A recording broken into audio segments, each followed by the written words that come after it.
Hello, movie patient, and welcome to Film Therapy. I am Brienne, also known as Miss Movies, also known as your film therapist. I am not a real therapist, but I play one on the internet just for this show.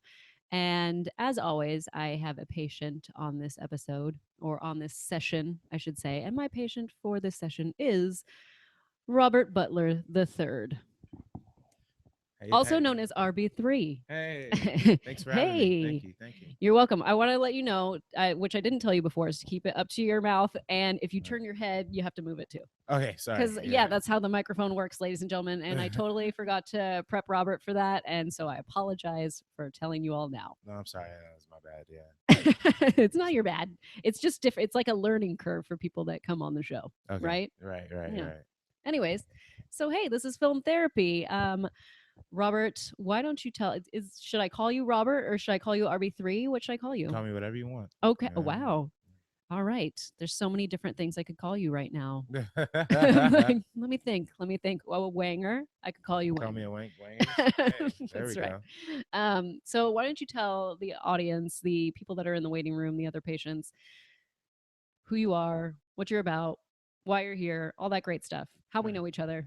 Yeah, yeah. So I recently started this internship with Schmozno, Mhm.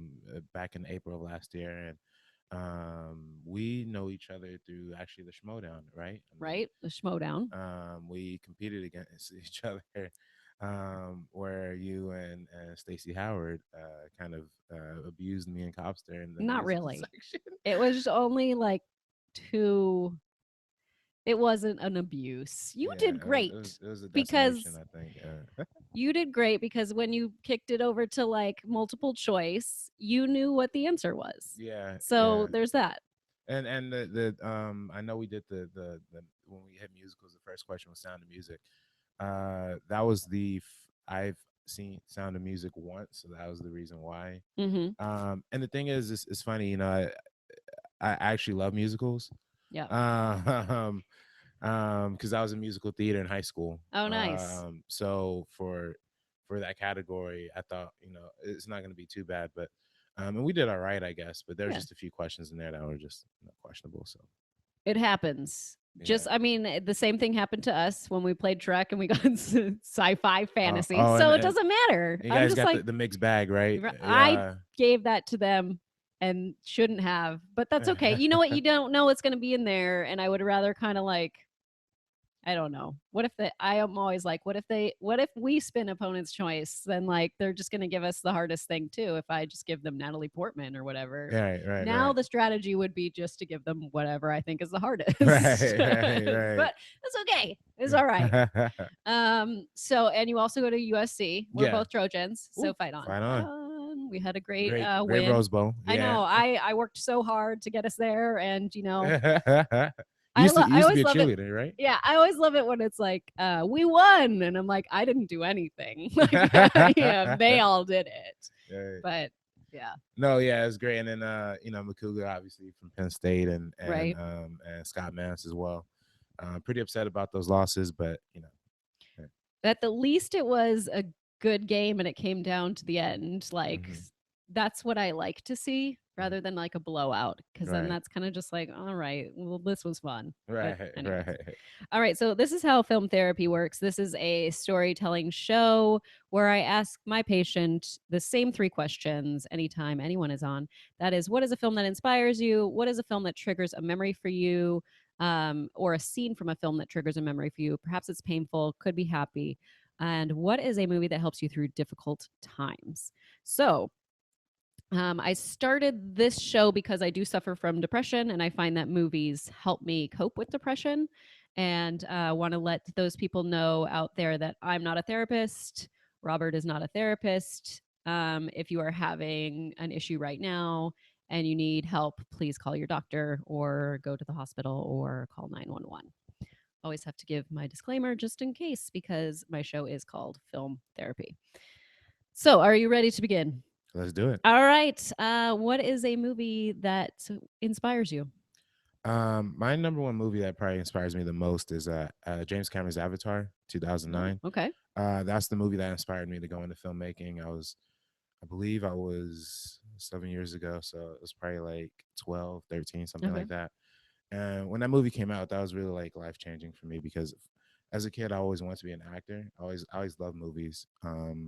My mom would like watch the cheesiest romantic comedies all the time, and my grandmother used to love like kung fu movies, karate movies, Nice. all these kinds. So all of my taste and aesthetics always kind of wanted, for me at least, I always wanted to be an action star. Like as a little kid, I wanted to be Tom Cruise. I wanted to be Bruce Willis or something like that, Mhm. Jackie Chan, and but growing up as a kid and in Compton, that's where I'm from.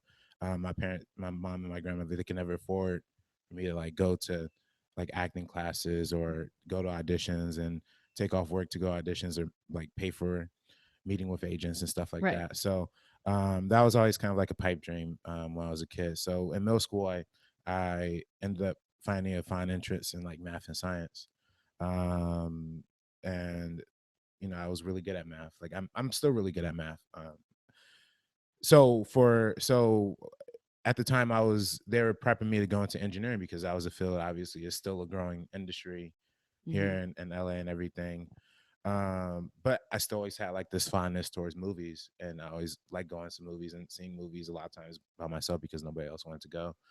But then when Avatar came out, that was the one that got me really excited to see a movie. I watched all the behind the scenes stuff. Like HBO used to air those 15-minute specials before a movie came out, Mm. like giving like the behind the scenes details of it.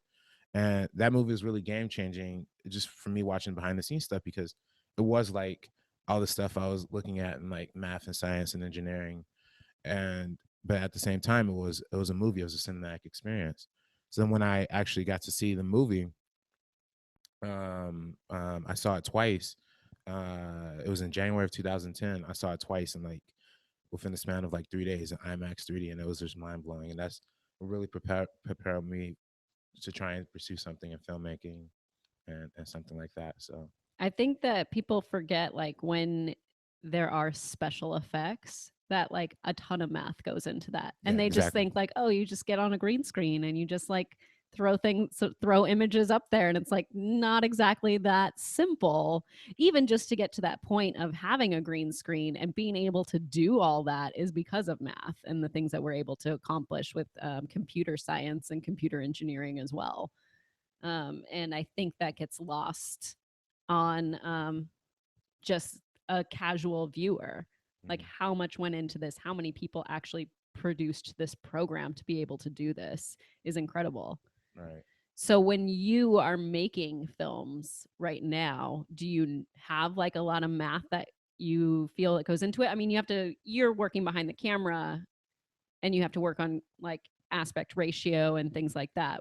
How is math incorporated into filmmaking? Well, for me, I've been editing since ever since I saw Avatar. So when I saw that movie, I went home, I hopped on Windows Movie Maker and just tried to learn as much stuff as I could. And for me, a lot of what editing is kind of math, right? Like it's I call it math with emotion. So it's like I'm using math to like figure out how long this shot can make an emotion and how long it could fill into the next one. I mean, I've only Mhm. made a few short films and I only made like maybe 3 or 4 shorts in my time, but I made a lot of videos for other people and things like that. Obviously, for schmoes and stuff. But I always, for me, it's always kind of like a calculation anyway. But I feel like filmmaking is a calculation of emotions in a lot of ways. I Mm. think that's why we see a lot of movies now that are so briskly like edited and a lot of the great films are kind of things that take a lot of long takes and stuff like that because editors and filmmakers are trying to look in ways to communicate emotion through the length of a shot. And I Mhm. think that's what's really interesting about the future of filmmaking as well. So Right. And the other part of that is having all these people work together to get have a common goal of here's what we want the movie to look like, but I have to trust you to make the decisions as the editor, the director to the editor. Like I'll give you your notes, but like then I need you to be able to do it Mhm. and like know that okay, I'm on the same page as the director, this is what they wanted, you know, are we able to get that, to get it to look like what you see on screen, or you know, things like, I don't know. I Right. don't No, know. no, I'm talking in yeah. a circle now. No, I totally agree. Yeah, no, no. I think that's like a perfect analogy. And also just not even on an editing level, just from production level, a lot of math is taken into account, right? I mean, Mhm, when you're obviously working on a film, you're trying to stay within a budget, within the time. And I know for me, when I did my latest short film on my YouTube channel, Go Seek, I had to shoot that in 3 hours on the Universal backlot. And at the same time, I was DPing another film right before and assisting another film, assistant mhm. directing a film right after. So if I'm late, Wow. everybody else is going to be late. Right. And that's kind of what a lot of that kind of goes into. It's like, okay, I have this amount of time to get this shot. You have a shots list, obviously, and you have to figure out, you have to obviously get the shot right, and you have to Hmm. have the actors, do it fit, make it feel right, but at the same time you still have to it comes down to budgets and timing and all that kind of stuff. So Right. There's a lot of prep work. It's like getting ready for almost a live show in a way, hmm or a dance, right. because like you have to have everyone in place and make sure everyone's on the same page in order to get what you need done in the time. When you say DP, that means director of photography. And also, there was something else I wanted to ask you, and now I forgot. I hate when that happens. um, yeah, and that's just how it happens. It just goes from your brain and out. Right, right. And that was the thing too for me in high school was even though I wanted to do film, I still went to a math and science high Mhm, school, California Academy of Math and Science. One It's one of the most difficult high schools in California, and for me, and very math and science focused. So for me, pursuing film, that was always a challenge because there weren't any film classes, there weren't right. any only thing of arts that we had were like an art class and, like I said, musical Mhm. theater, which I did for all 4 years of high school. um No, were you acting in the musical theater? Were you on stage? yeah, yeah, I was acting in all the productions really, but for one year, I for one play I had a very small part, but I Mhm, was helping directing, which I thought was really great. But mhm. we again, our school was math and science, so there was no money put into our um, theater program, so we didn't have like a traditional theater. So what we had to do was we took our classroom. It was an English classroom, and converted it into a theater. So it was a Nice. very intimate, small space that maybe not even the size of this area right here that we're sitting in, Mhm. and we had like 20 or 30 seats surrounding us, and it was really small and intimate. So for me, um, when I'm so for me being trying to do acting and acting in that environment, it's a lot different than coming on camera Mhm. and doing that kind of stuff. So that's why I get kind of nervous on camera. But in front of like a small intimate crowd like that, things like that, you learn to adapt to a lot more. So Right. but in terms of how that relates to the Avatar thing, it was through me not having like film related classes that kind of helped me to kind of get more involved in other things outside of school. So when I was Yeah. in 10th grade, I was under a mentorship program with Bill Duke, who's an actor and director, who was in Predator and all these other movies, and he directed a lot of movies too. And he has his mentorship program where he brings in like young people from the community, like mentor them into doing film related stuff. Um, so through that, I was able to learn things like Final Cut Pro. Mm. I was able to learn what After Effects was because I had no idea about that stuff. I was able to learn about what goes into making a movie, how to write a script, how to direct stuff. Because at that point, you just kind of think, turn on the camera, shoot with your friends, but Right. there's obviously a lot more that goes into it. So yeah, so through that, through other things, obviously I was doing stuff with Schmoes before I was an intern. I was helping them with the old podcast. So I was always trying to find outlets outside of school, because it was just and people crap on Avatar all the time, and it's I mean, it may not be a great movie, but for me, that has a Hmm. deep connection to me. And that's the movie that always drives me to do things outside of school and work super hard to try and get to a Yeah. position. I liked Avatar, but I'm not looking forward to the sequels, which we talked about yesterday with Jeff Snyder, and it's mainly because it's kind of a little too late.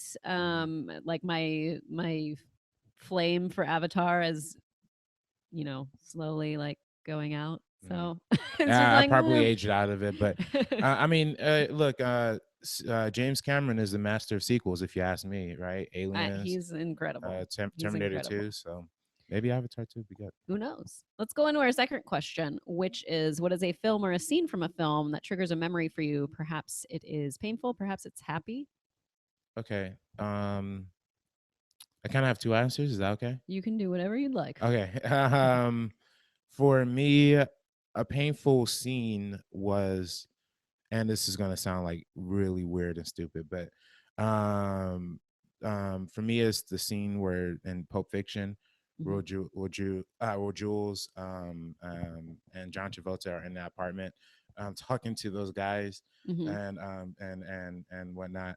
And for me, it's kind of weird because I saw a movie for the first time in 2011, November 2011, and I had loved that movie so much I was watching it over and over again.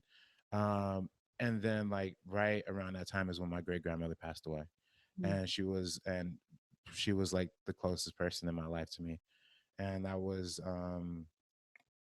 so yeah, I get do that, and pretty much like, and that was I don't know why, but whenever I think of that scene, it makes no like feasible sense, but it just whenever I think of that scene, I always think because that was when I got home from the hospital after she passed away, I had Pulp Fiction running on TV, and then it was on TV, and when I turned to it, that was the scene that was going on. So I always Okay. connect that scene to it. So I don't know. It's kind of like a weird kind of connection that that movie has to the death of my great grandmother. Yeah. Who but yeah, that's But kind of that's not weird though, because that's how emotions work. And like something as big as that, mm, and then what's the first thing you see after you get home, mm, and it's this scene. I mm, mean, it could have been some other scene and same, you'd have that same effect. So I mm. get it. I don't think it's weird, Right, is what right. I'm saying. You're All not right. weird. Thank you. Thank you. Okay. I appreciate that. No, but yeah, so that was one of the tougher ones for me. I was like, Hmm. where it was just like, man, Do you still, after that time, do you still watch it as much as you did, or you only watch it occasionally, or you have no longer watch it because it brings up those memories, or? no, I kind of took a break from that movie after a while, and then Mhm. but I watch it plenty now. I have it on Blu-ray and Mhm. everything now. So Do you skip that chapter? no, no, I still watch it, Okay. and it's not that it's not that it brings out like this like grand emotional thing for me. I always kind of remember that specific moment and emotion Mhm. during that scene, and it doesn't really affect the movie that much, but it just that was the one time where I kind of always think about that whenever I see Pulp Fiction or wherever I see that scene and stuff like that. So, but I Right. always it's always happiness too for me too because even though it was a tough time, like you said at the beginning, movies are a way of coping with difficult emotions, Mhm. and something is, I mean, it's not terribly optimistic, but a movie as great and as fun as Pulp Fiction is something that can kind of help people get through tough times, if you ask me. Mhm. Um, so yeah, that was definitely one. That was like a particular scene, not a particular movie. We were talking about a whole movie. Fast Times at Richmond High is one I always go back to Uh-huh. because that movie is almost. I didn't watch that movie till I was in college, so I started Mhm. last year, and and not seeing that movie in high school, I didn't realize that that movie was almost kind of literally my high school experience. Interesting. Yeah, like the whole Mark Ratner character was almost Mhm. like exactly me in high school and all that kind of stuff. And I see a lot of those same characters through my high school experience, which is weird because I went to a math and science high school, Mhm. like it's a super preppy high school, but you still see a lot of those You think it's characters. going to be all nerdy and stuff, but it's not. Yeah, yeah, yeah. It's pretty nerdy too, but Okay. yeah, we get a lot of those. Yeah, we get a lot of those kind of things, Hmm. and so yeah, I mean, and that whole kind of idea of liking somebody, like liking a girl, and then like some you like your friend and ends up getting with her or something like that. Hmm. That was kind of something that was for me that is like almost exactly how it was for me in high school. So, Right. but you learn to grow and you learn to cope with those kind of things. It's just I just think it's funny that the when I get into college freshman year and watch that movie, like that was my whole like junior senior year experience basically. Like, Interesting. you know, I like it. Mine mirrors Mean Girls.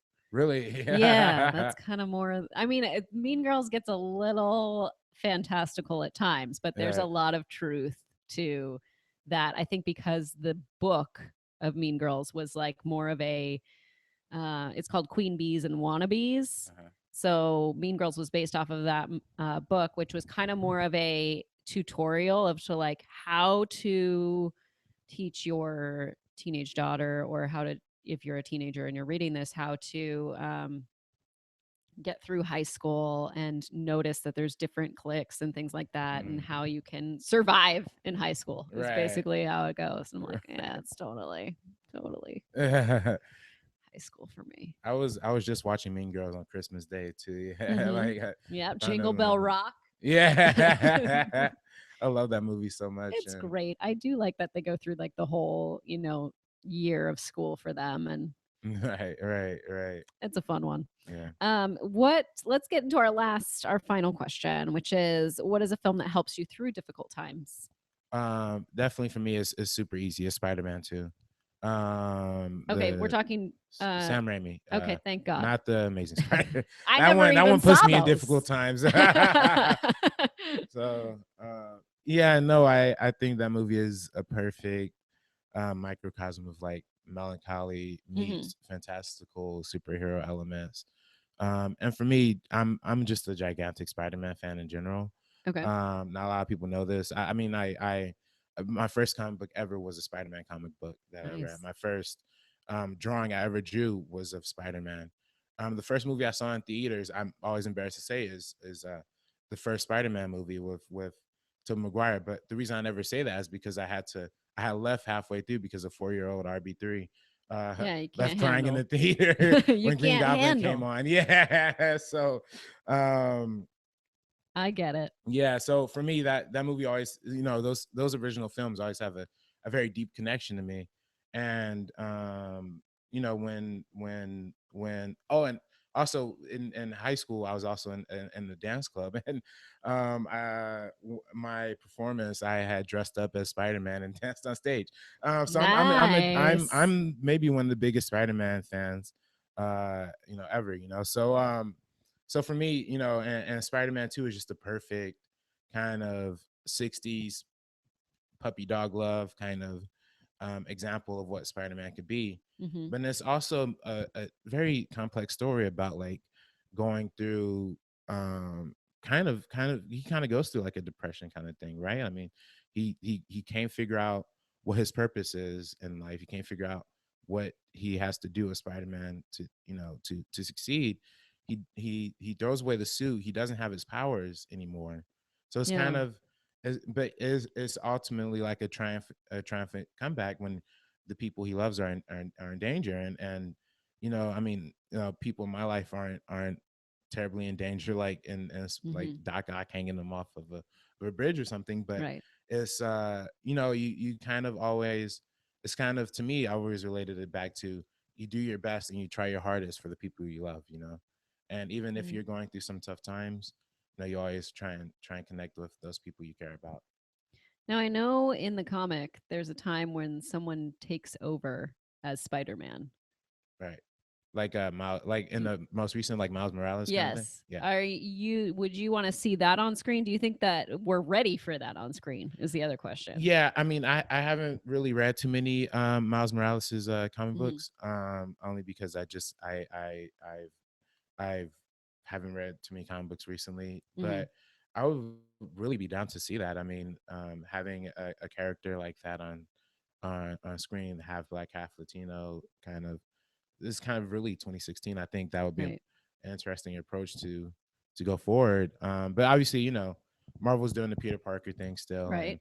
and obviously I'm wearing a Marvel hat, so I'm There you go. obviously one of the biggest Marvel fans out there. And I think the new movie is going to be good.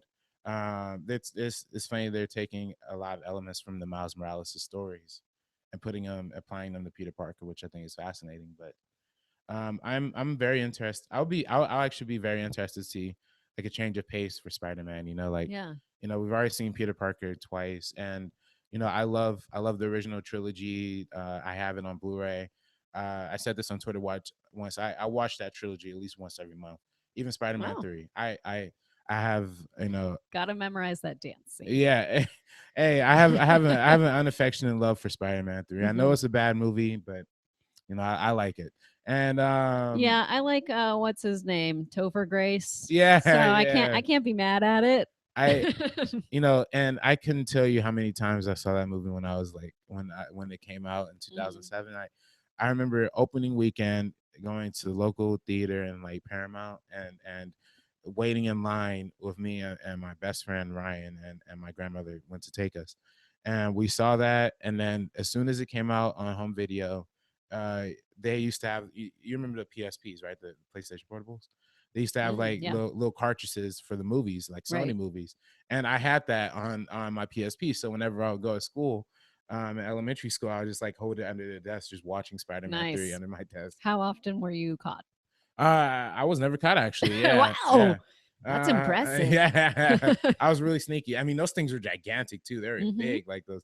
I'm actually surprised I got away with that one, but yeah, that was and and the Amazing Spider-Man films. I actually really love the first one, the first Amazing Spider-Man Mhm. movie at least. I know a lot of people don't like it, but I think that one was a perfect like 21st century Spider-Man movie. Hmm.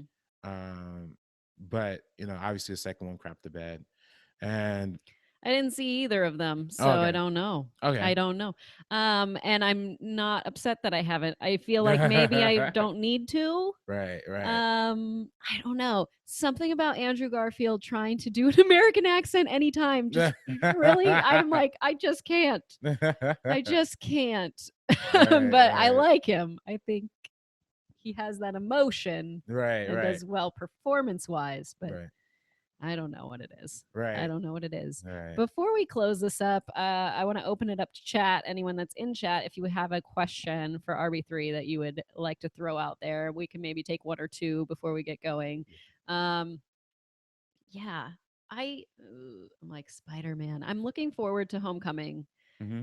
Um, I really like that Iron Man's going to be in it, and maybe Yeah, that's why he's in it because you're it's right. kind of like, all right, let's usher you into our Our cinematic yeah, universe thing. exactly. Yeah, I think it's gonna be good. I mean, I know I got a lot of flack on the when we did the Spider-Man Homecoming trailer review for Schmoes. I just said I thought it was okay, and I Uh huh. thought, and again, like I said, Spider-Man 2 has that deep personal connection. So at the end, when they re-emulate the Spider-Man 2 scene of him holding the bridges together or whatever, I'm like, Mhm. Oh, yeah, because it's, like, kinda like the train, yeah, right? yeah, yeah. It's exactly like that. And I'm like, I mean, I just kind of want to see. I want to see them update the story. I don't want to see them kind of retread on the same waters. I don't know. That's just Mhm. me. I like I said, I think the first Amazing Spider-Man was a really good 2016 or at the time 2012 Spider-Man, Peter Parker. And I kind of do wish they would have went in a different direction with like a Miles Morales or something to Yeah. just make something different about it. But I don't know. That's just me. A couple questions. Randall Sand says, "Where would you say is a good place to start learning if you want to get into cinematography?" Cinematography, YouTube. Just Google a bunch of videos about It's uh amazing what you can find. yeah, yeah, literally. I haven't even taken a cinematography class, Mhm. but I could tell you not Iris. I mean, I could tell you that too, but I could tell you stuff about, um like lighting. I could tell you like I could show you how to do a 3-point lighting system. I could show you what ISO is Mhm. and what all these kind of different things are. I'm so blanking. These are the I can name you terms right now that I would name like to That's okay. I anybody. don't even know what you're talking about. Right. So But check out YouTube yeah, YouTube. tutorials. Yeah. I could tell you all these lenses stuff. So Mhm.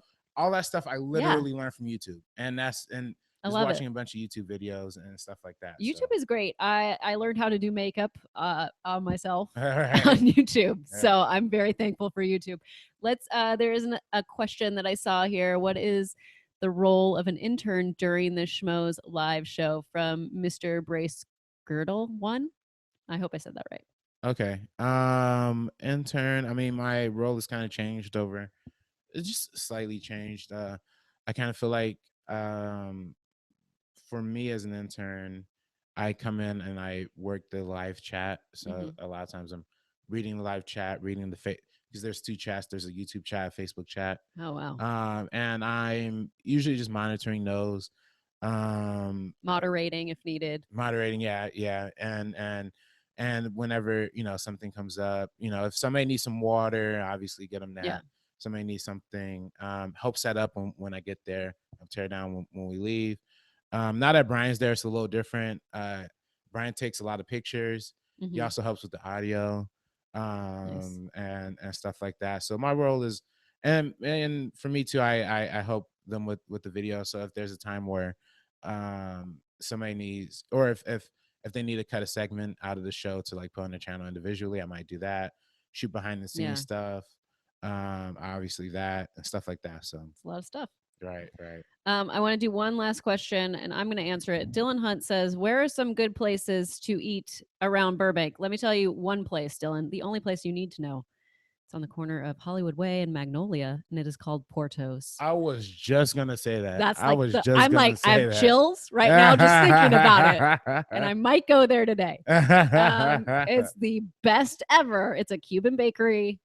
You can get like a Mhm, meat pie or a chorizo pie or mhm, potato balls or anything that is delicious. mhm. Everything. I've never had anything bad there. Right. It's so good. Right. No, it's honestly, yeah. I've been there a great number of times. Yeah, Porto's is so good. So yeah, I'll put that. And there's a barbecue place on oh, where's it on? It's over there by the New York Film Academy. I don't even know. I didn't even Alameda know or there was a something New like York that. Film Academy there. Right, So many right, things right. have changed. I used to live in Burbank, and Really? so many things have changed since I moved. Mhm. Yeah, Yeah. I sad. mean, there's a lot happening in LA right now. So yeah. So a barbecue place. I can't even think of I'm one. trying to think. I don't want to pull out my There's phone and like Google Chili it right John's now. is all I'm thinking. That's not barbecue. Oh, I know what you're talking about. It's like right by a supermarket, like right behind it. I Yeah, think so. yeah. Okay, Yeah. I can't remember what it's called. I can't remember either. I should have done my research It's beforehand. okay. And You know what? We didn't know that was going to be coming up. Well, right. thank you so much, Robert, Okay. for being on this session of film therapy. Where can the other patients that are in the waiting room slash chat find you? You can find me on Instagram, Twitter, RB3 Schmoes, Facebook, Robert Butler the Third, and my YouTube. I guess you can just type in Robert Butler the Third as well. There you So go. And yeah, you'll find and, him. and Schmoes know, obviously Schmoes know show Hmm. tonight live at 7 o'clock. So Yeah, and sometimes are you're on the Winger show, right? yeah, every now and then, yeah, there we go. Hey, Wingers And and the Schmo down, the Schmodown. All So there right, you go. You'll find him many places. right. You can find me on Twitter at Miss Movies pretty much all the time because I don't have anything else to do. Actually, I have plenty to do, but for some reason, I'm still there. So, All right. thank you all for joining us today. We will see you next time. All right. Bye. Bye. Bye. Join us tomorrow on Friday at 12:45 for Greg Miller. Okay. Bye. Bye. Bye. Bye. Bye. Bye. Bye. Bye. Bye. Bye.